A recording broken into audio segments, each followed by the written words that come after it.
So in a bit of a change, actually I've only gone 7 miles down the road from my house, which is pleasant because sometimes I have to travel hundreds of miles to meet an amazing person, and this one is on my doorstep. And this week I get to meet Simon Evans, who is Darren Street's amazing person. And again, kind of fortunate, the place that Simon's picked to meet is at Darren's house. So we are back to Darren's house to film his garden, because it's somewhere that is important to Simon. And I'm actually looking forward to this because I've known of Simon. I've never met Simon, but I've known of him through networking circles and mutual friends. So I already know that he's a top guy, and finding out about him and more about just learning why he's an amazing person to Darren is going to be really exciting. So just about to rock up to the door and say hello. Simon. Anthony! Hello. Look at it, who's this as well? Come on in, this is Kevin. Not your dog. No, this is Darren and Caroline's dog. We're in their house, and yeah. Should we go and find a seat in the back garden? We're in the back garden, and I'm looking forward to the chat. Come on in, let's do it.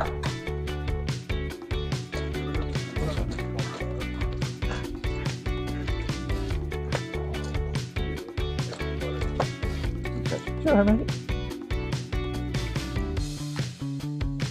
Are we running now? Yeah, we're running. So the microphones are working? And... Yeah. Okay, yeah. Great. Don't abuse Darren. There you go. Oh, might as well start, eh? Thanks for coming on. Pleasure. You don't have any choice either, by the way, because you've been nominated by Darren as his amazing person. Well, that's, without putting it too mildly, I am delighted, and I'm honoured he'd put me forward as that. I've known Darren for 4 years, since pretty much the very day I started my business as a limited company. 5 years. Is it 5 or 6 years? Yeah. Long time, eh? And from then on, I've never had a business mentor. I mean, I've had a career in the commercial sector, but I would say Darren has been that without having any formality to it. He's always been a sounding board. Yeah. And I value that and the friendship. So. And it's nice somebody saying you're my amazing person. Terrific. Yes. Hey? Yeah. It's not a bad thing to have. No, indeed it's not. I can feel the aura there. But it is a testament, that you're doing something right for someone to put themselves on the line and say, that's my amazing person. Yeah. So yeah, that's the purpose. So just to explain, I've got some questions. Mm-hmm. And we keep this to 30 minutes so that it stays short enough for people to enjoy. Yeah. And it's not just two people waffling away for an hour and a half. And we'll try and get through as many as we can. Does that sound all right? Let's rock and roll. Come on then. Looking forward to where it takes us. Well, I hope it takes us into some interesting places. Cathartic, really, too. I hope so. We'll see. It's up to you, isn't it? All I'm right. just going to sit here and prompt you and see how it goes. But some people on this have opened up a lot, surprising themselves, and some people have been a bit more reserved and guarded. Yeah. And other people, I think, have had the time of their life and just gone with it. So we'll see how it goes. Terrific. Go on in. So we're at 5:23. So I know where we're at. All righty. So my first question, and this made me smile when I did my research. You've branded yourself as the private healthcare guy. How did that come about? It's a good question. And it came about, funnily enough, when I started the business, I'd never done networking as we understand it as small business owners before. My career had been in the commercial sector, and I started a business with WPA Healthcare Practice, and I joined a networking group called Collaborate MK. And the owner of that, a fellow called Tim Lee, fantastic guy, and he was running these events. I quickly understood this was a great way to build a profile. So I started sponsoring one of the bigger events in Milton Keynes, and there was a WhatsApp group associated with it. And people would get to use this WhatsApp group, and all of a sudden a question came up. I need some private healthcare for the business. Who's that guy, the private healthcare guy? And Tim wrote back, oh, that's Simon Evans, and connected me. Yeah. And I thought, what a wonderful And that tagline, stuck. the private healthcare Yeah, guy. And it resonated, and people were saying, yeah, the private healthcare guy, Simon. And I thought, well, let's take that. That's good yeah. enough for me. But actually, it probably happens more often than not, doesn't it? When you go down your phone book, you're thinking, so who's that? The window cleaning guy? Who's the guy that we use? Who's the? It is Yeah. always And, you know, it wasn't that they said, well, there's several people you can choose from. It's the private healthcare guy. You know, we chat to you him, know the we one. like him. Yeah. And that resonated. I loved it. And But, following that, a great business person I know and a friend, Sarah Branson now, mm, Sarah Henderson back in the day, and hmm um, I commissioned her because she's such a wonderful branding knowledge of it. And she said, go with the private healthcare guy. And she created a caricature of myself mm. with the suit on, holding a little WPA book, and I was off and running. And that did That it. was my branding. Well, Um, Sarah is in this as well. She's been Wonderful. nominated, so Yeah. Oh, well, it doesn't surprise me. She's an amazing person. And yeah. actually, that is layering the integrity of what you're trying to do here, Mm, because I too would have put her on that, in that category of yeah. choices.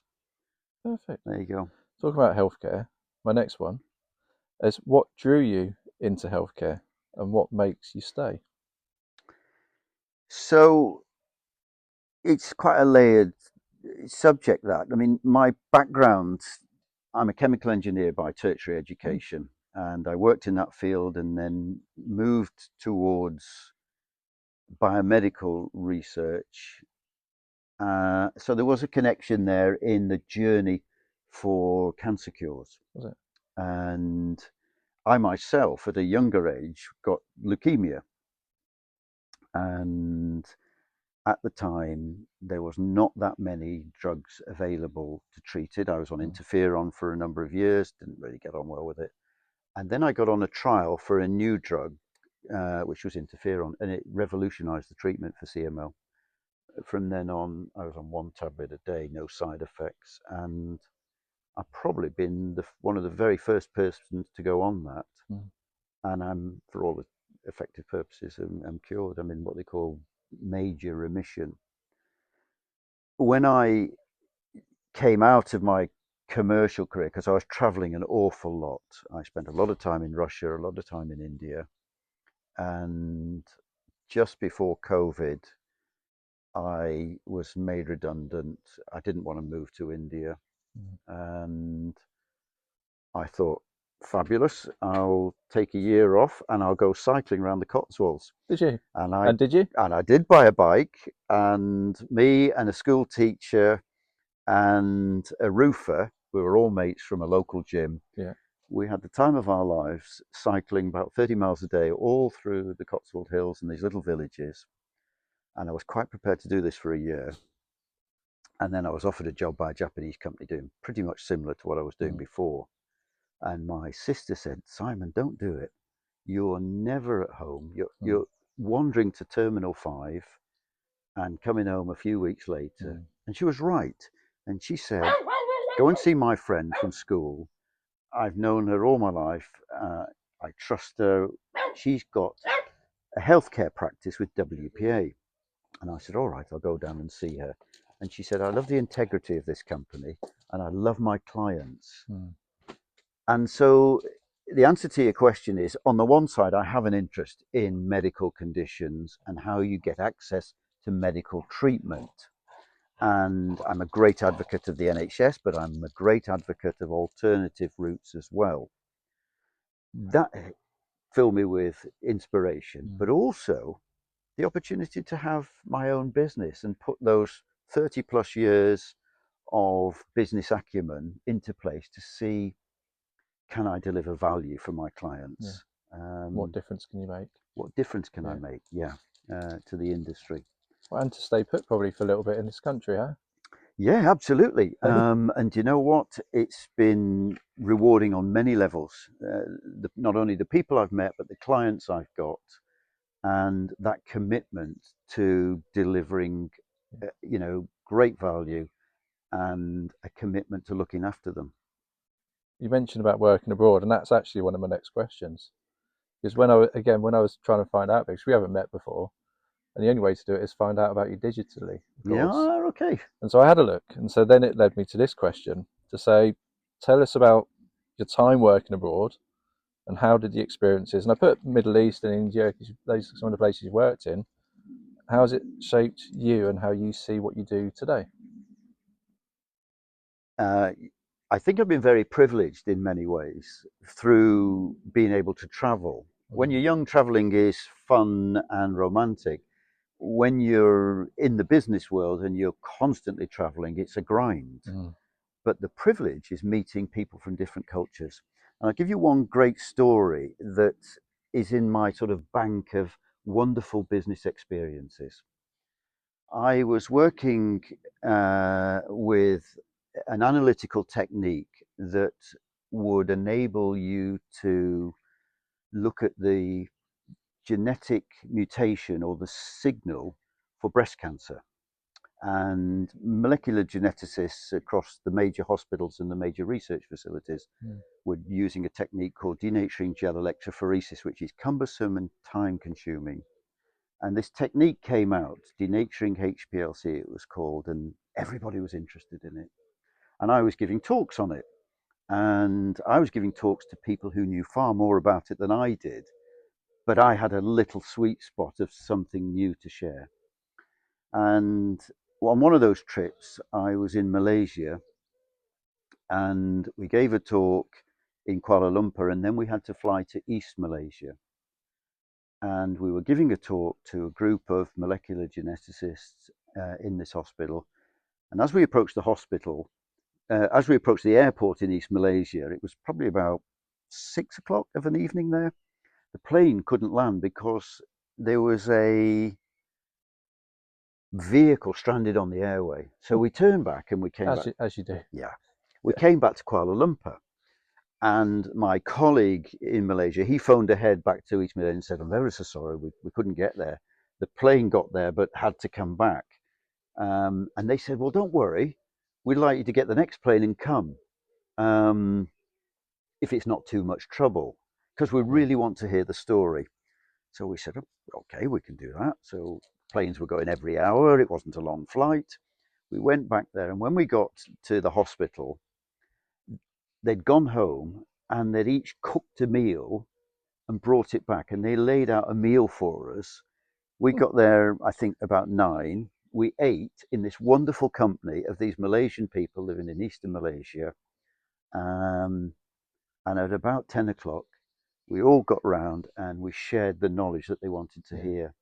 And I'll never forget it. It was just a wonderful way of meeting people And doing things as well. and doing things. And Yeah. and that sharing of food was almost like an opening door for a Yeah. friendship. Yeah. Um, It's funny how food does that as well, yeah, doesn't it? Just sitting down and having a meal brings and chat. I think brings people together. it brings barriers down as well. Yeah, it does. Just because everyone needs to eat, obviously, Yeah, yeah, and it just takes away that environment where you're facing each other, and I don't know, not in a confrontational way, but sometimes meetings it has that feeling of this, doesn't it?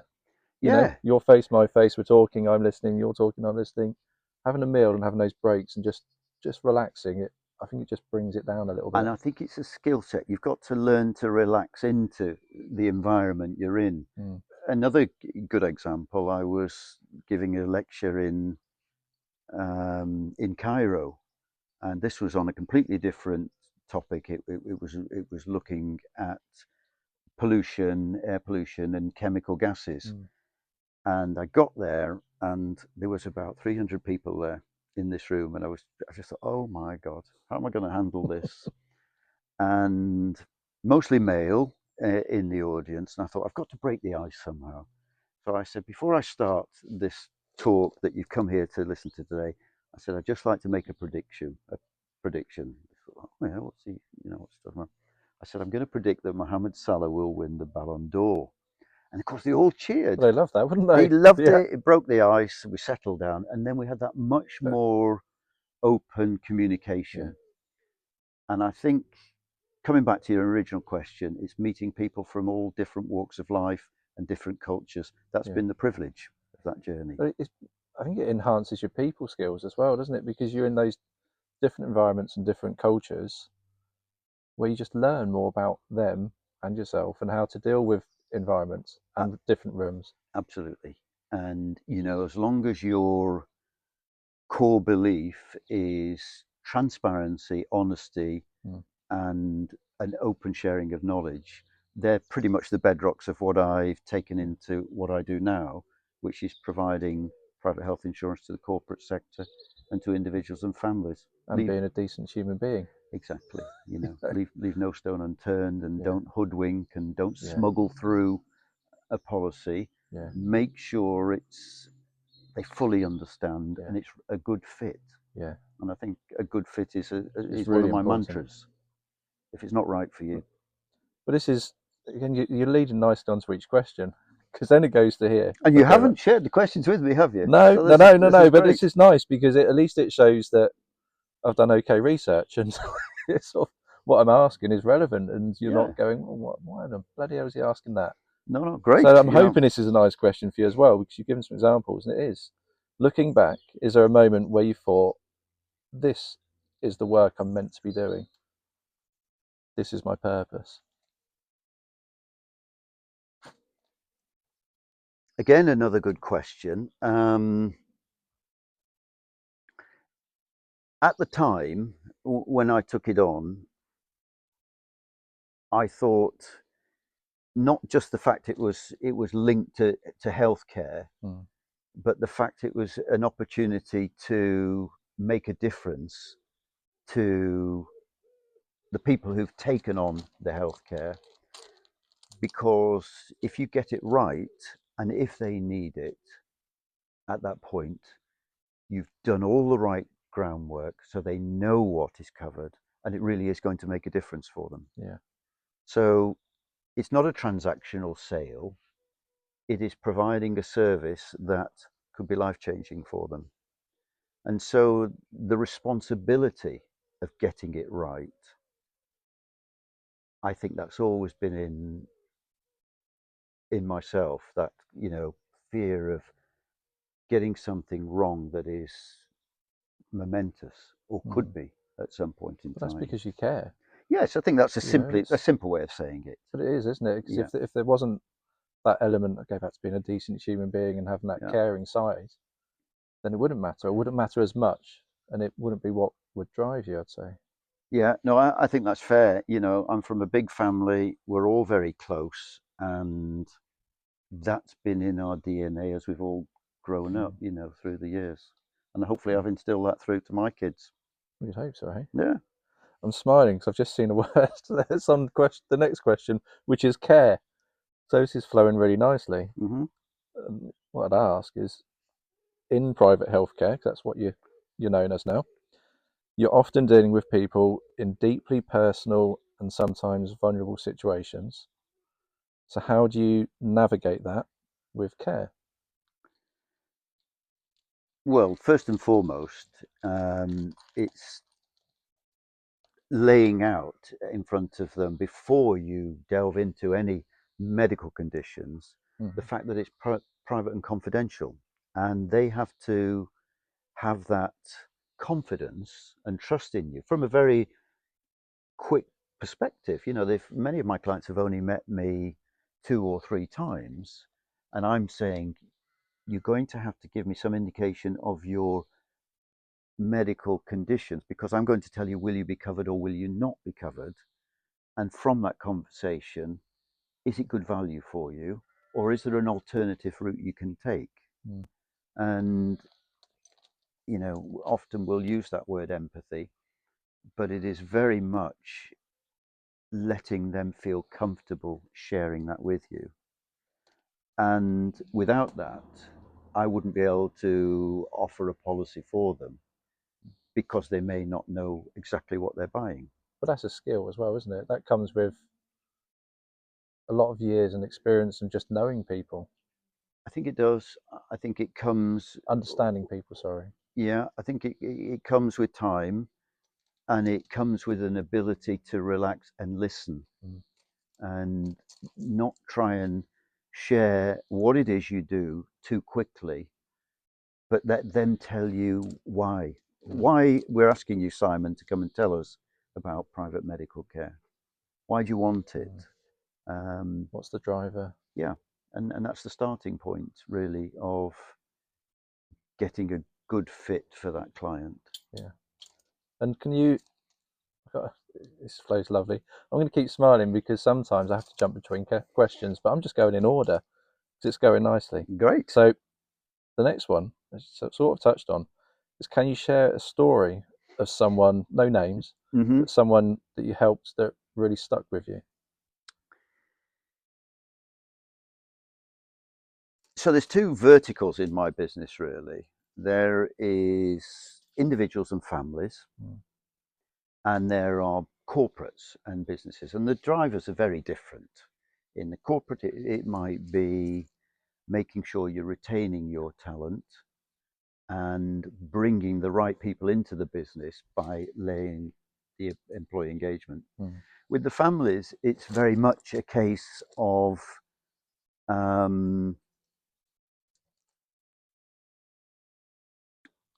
they're wanting that protection for their loved ones should anything happen. And in many cases, it is they want an alternative pathway to the NHS because we love it all, but it's challenged with the volume of its services. In my first year of the business, I was doing a lot of work on Zoom. It was COVID times, and it was slowly getting the message out that this is what I do. I signed a family up, and without going into any detail or any names, one of the family members developed a cancer, and I helped that person navigate the claims process so they could go through it with a minimum of anxiety. I mean, obviously, they're going to be anxious. And the end of the story is they got very good treatment. And what I had told them in terms of what to expect was manifest in their treatment. And it was a really nice case study. And actually, growing a business is very rewarding, but seeing someone benefit from it is equally rewarding. And validation again for what you're doing. Yeah. Right? And it was just a lovely story that it all worked out, and their hard-earned money was put to good use in what they'd chosen to do with me. And at a time when 4.5 years ago is COVID, that's pretty much in what we would have been 6 months into COVID being around. Yeah. So that would have been a time when you've got extra worries going on as well. Well, exactly. You know, and these things are thrown out of the blue. You don't see them coming in many cases. And if you've got that level of cover, it is something you want to call on, and you don't want to be challenged about it. And I'm getting really onto the subject of underwriting. And it takes me back to when I decided I would take on this role. I wanted, from a business perspective, I said to myself, I wonder if I can differentiate what this company WPA does from all the other brilliant providers of private medical insurance. And the approach I took was to call them up as a prospective client and try and understand the customer experience. And at the end of it, I thought, it's really not very good. There's not enough questioning about the why and the options. And there are significant decisions you make when you buy private medical insurance. And it's all to do with pre-existing conditions. And having done that, I thought, yes, this is something I can do well at. Well, this again leads on. So, about what do you think is one of the biggest misunderstandings about private healthcare? Because everyone would have an outside perspective of it. Yeah. So private healthcare is a form of insurance. And like any insurer, you'll only get insured for things that have not yet happened. And this is the subject of underwriting, which is key to businesses taking it out, and individuals and families. And at that point at which you want to claim, having the right underwriting in place is critical. And for a lot of my clients, they have private medical insurance in place and they switch because it's got too expensive, because perhaps there's a history of claims, or perhaps they've just had it for years and it's got older and the price has crept up. And the important thing is they must know implicitly what they might not be covered for and what is the best underwriting. Get it right, they could, for them as individuals, they have a brilliant experience. Get it wrong and they're frustrated and they can end up thinking they're covered for something and they're not. Or a sense of overpaying as well, I'd imagine. Yeah, well, I mean, WPA is a little bit different to the others because it's a not-for-profit organisation, so it's not answerable to the shareholders, and that was a value to me really in the choice. So the profit they make, and they're a profitable company. I mean, they're the fifth largest in the UK, and fiscally they're the strongest. If you look back at their heritage, and I know it's about me, they stood not the company, but they started in 1901. Group of people in Reading put money together to pay for medical treatment if they were ill. In 1901, this was? Yeah, and there's these old photos of these people. Fast track to 1943, and a group of these people in Bristol amalgamated and they formed a Provident Association, Western Provident Association, and that's who we are today. There's a lot of history there. Yeah, a lot of history and very different in its ethos. The other thing that I think is testimony to why I like working for them is the average length of service of the people in the company. The headquarters is in Taunton, is roughly 8 years. So it means they know inside out what we do, but they also love the company. And that resonates with me too. And enjoy staying there. Yeah, they provide a good place to work, and I think it has become more important since COVID. I would say since COVID times, with people that were, the tendency then to have more work from home, but then only realizing now probably the impact that has on the people working from home, and so the focus then on how to retain staff, employees, whoever they may be, and what they need is, I think, come more to the front than before. I think so. I think, any good company in my book creates a culture of care. And I defy anyone to say COVID wasn't a difficult time. It was a difficult time for me. It was a difficult time for, all of us. It was an amazing experience for me as well, because it was my first foray into networking, and it was all online, and I really enjoyed it. Chatting to these people you'd not met before, all in different areas of challenge. I mean, some businesses went through murder. Pretty much they closed themselves down. I remember so B&I networking.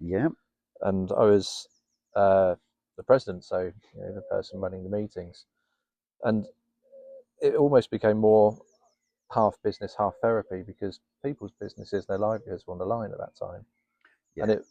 And you would have your meeting, but then equally the week in between then and the next meeting was all about helping and supporting. You've got to know them, but these people, the businesses were on the line, and it was a really tough time. Mortgages, all of those outgoings. It was a remarkable period in our lives. Hopefully we never see it again. Formative in good and bad ways, I'd say. So you found a bit more out about yourself looking inward, that's for sure. We had to. You absolutely had to. So if I can ask, because I think everyone has one of these. So again, you don't have to give names, but who has been a mentor or guide or supporter in your life, and that's someone who you would say has helped you grow into the person you are today? Well, I'd start with my father, because he played an active role in all of us. I'm one of 5 children. Oh, yeah. Yeah. Oldest, middle, youngest? I am the second oldest. So my oldest sister, she lives in Switzerland. She's an English teacher at the university over in Kreuzlingen. My younger brother he lives in Italy. He's a concert pianist. He's married to quite a famous opera singer. They plead poverty, but they live in a lovely villa just outside of a town called Lucca. Younger sister, a teacher in London. Middle sister, Birmingham. So, and we're very close. You know, we've always got on, and we get together regularly. And I think that was through my mother and father's influence. And he let us run with what we wanted to do in life, you know. So that's the founding bedrock of my personality, I think, in that sense. But again, that childhood years, that's formative, isn't it? I think it really, really shapes who you are Oh, absolutely. Yeah. in that time. And, you know, I feel blessed, and I think you do need that um, strong parental support. If you don't have it, it's difficult. You need to find a mentor. Yeah. And thankfully, there are people out there that can help Yeah, I in that think respect. more so now. Yes. Yeah, there's Really more would say more challenges. so now. You know, we can talk for hours. I know we're limited on time here, but the challenges young people face with social media, amongst other things, they're momentous. I mean, they're horrendous. I mean, my childhood, we never even had the internet in those days. We were outside after school and on the books. We didn't have access. They have, you know, big pressures to overcome. Yeah, different times now. Yeah, Very yeah, different. different times. So I've only got a couple more questions, if that's all right. Go for it. Which is good because this sun is really doing my eyes in. Okay. Before it's coming down. So it's been 4.5 years of you running this business. Mm-hmm. What's something you've learnt about yourself through this work, that something that might have surprised you when you first started out? Because you've got a lot of worldly experience, I'd say. Yeah, What's happened in the last 4.5 years that even now has surprised you? I would say um, the enjoyment of doing it has surprised me. It's it's not something I wake up and think I'm at the grindstone here. I'm chipping away at the rock and I'm clawing for every scrap of business out there. It's really not like that. To me, it is an environment of helping people with a great product, making great relationships, and building friends that I didn't have before. I mean, let's come back to the chap who put me forward, Darren Street. I said at the start of this, he was an unofficial mentor and a great friend, and that's valuable. And you know, I didn't know I was going to do that. I thought it might be more transactional, talking to people, getting a contract and moving on to the next. It's really not that, because I operate predominantly within a localized environment of Northampton, Milton Keynes, Towcester. So I see my clients regularly, and there's a great satisfaction of with that. I think it's, regardless of industry and where you are in the world, people skills, building relationships. That's what it's all about, isn't it? It Really? is exactly that. Yeah. And so, if I were to end and say you were nominated because someone, Darren, sees something amazing in you, because this is two amazing people, Mm-hmm. when you think about your journey, Yeah. what do you hope people feel when they think of you and the work that you have done?